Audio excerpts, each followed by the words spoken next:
Il est 19h45. Bonsoir à tous. Voici les titres de l'édition du soir. C'est une maladie de la peau caractérisée par l'apparition de taches blanches sur n'importe quelle partie du corps. Le vitiligo est très peu connu mais affecte beaucoup de personnes. On en parle dans ce journal. L'angine de gorge, une inflammation de la gorge et en particulier des amygdales. Elle est encore appelée angine rouge ou blanche selon l'aspect des amygdales. Le traitement varie selon son origine virale ou bactérienne. Le climat et la météo, deux éléments indispensables à l'agriculture qui nécessitent une bonne maîtrise pour un bon rendement. Un agrométéorologue nous dira comment procéder.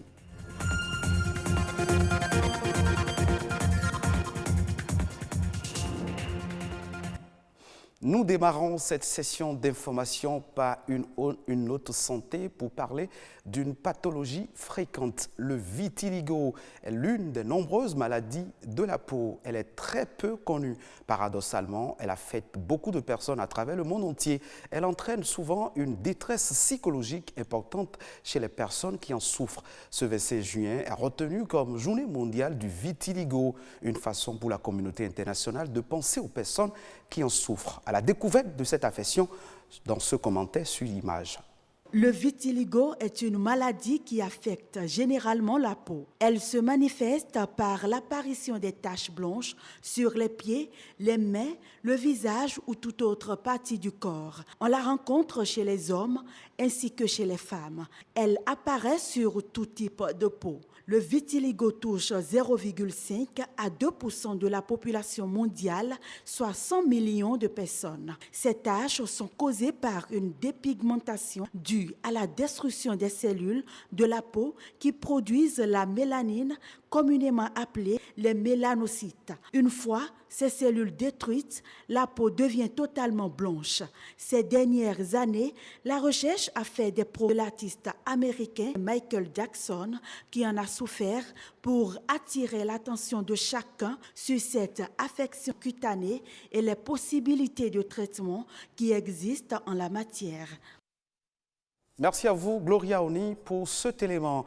C'est une infection au niveau de la gorge. L'angine est due soit à un virus ou une bactérie, caractérisée par un mal de gorge important et qui provoque la fièvre, les maux de tête, les difficultés pour parler chez certaines personnes.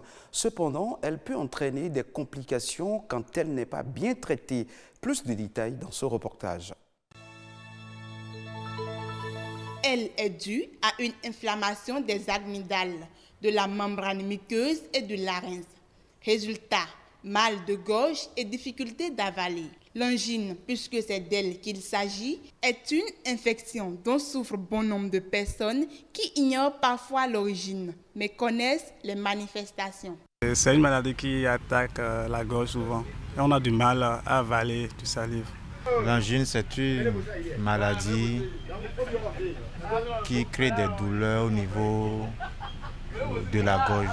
Dans 50 à 90% des cas, les angines sont souvent dues à des virus, mais elles peuvent être également d'origine bactérienne. Il peut y avoir par exemple des gens qui ont des problèmes d'allergie. Il y a des gens qui sont susceptibles à certaines choses. Il y a des gens par exemple qui sont susceptibles peut-être à l'arachide, le sucre, mais ce n'est pas forcément le sucre en lui-même. Ça peut être un additif qui est ajouté au sucre, qui crée une certaine allergie. Il y a des gens qui prennent certains jus de fruits et ça leur crée comme une angine, ils ont mal à la gorge. Une mauvaise hygiène bucco-dentaire constitue également un facteur qui favorise la contraction de l'angine. Et pour soulager la douleur, diverses recettes sont utilisées à tort et à travers par les malades. Des recettes qui entraînent des complications aux conséquences douloureuses. Face à cet état de choses, le spécialiste propose. La plupart des angines sont d'abord des angines virales. Donc au départ, ce n'est pas forcément nécessaire d'utiliser un antibiotique au départ.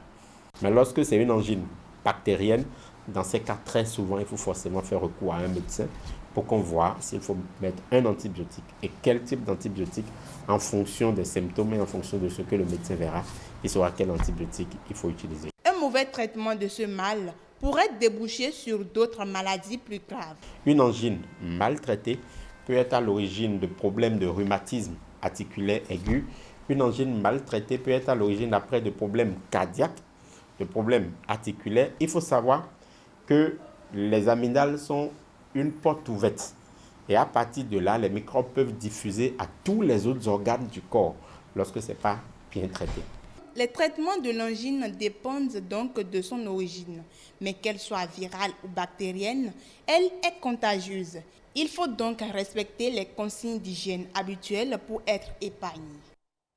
Le climat et la météo sont deux éléments indispensables à l'agriculture. Les maîtriser est nécessaire pour tout producteur à la quête d'un bon rendement. Cela leur permet de choisir les semences en conséquence et surtout de savoir quand et comment répondre l'engrais. Un agrométéorologue nous en parle au micro de Samson Thiaumont et Estelle Pazou.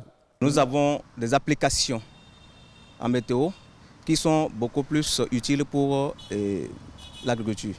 C'est pourquoi nous parlons de l'agrométéorologie, c'est-à-dire l'application de la météorologie à l'agriculture. Aujourd'hui, avec les changements climatiques, nos paysans ont du mal à maîtriser les saisons. Alors, la météo vient en appui à ces paysans-là, afin de pouvoir mettre à la disposition des paysans les informations agricoles nécessaires pour la maîtrise. Et le but final, c'est de pouvoir accroître le rendement à l'hectare de leur production. En cas de sécheresse, déjà, comme nous faisons la prévision saisonnière, nous mettons à la disposition de nos paysans les informations en début de saison. D'accord? C'est-à-dire le comportement de la saison au cours de l'année. Est-ce que nous aurons des séquences sèches, c'est-à-dire nous aurons des poches de sécheresse? Alors, si on devrait y avoir les poches de sécheresse, seront-elles longues ou bien courtes? Maintenant, si elles sont longues, quelles sont les variétés qu'il faut choisir? C'est là où c'est important ça.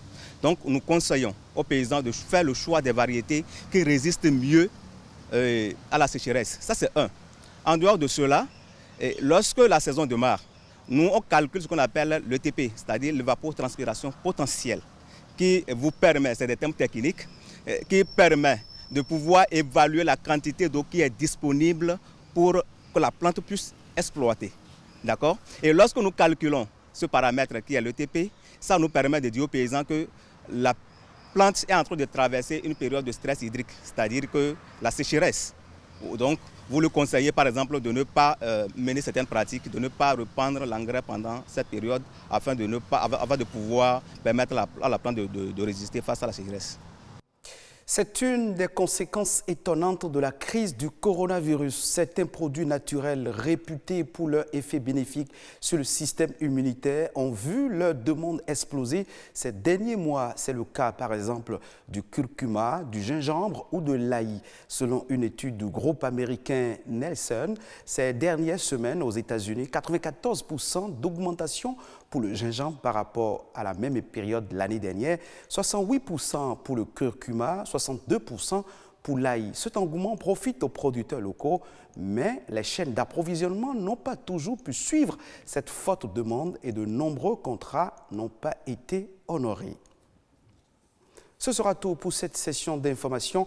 Merci de votre fidélité. Vous pouvez retrouver ce journal sur le site de l'ORTB, www.ortb.bg.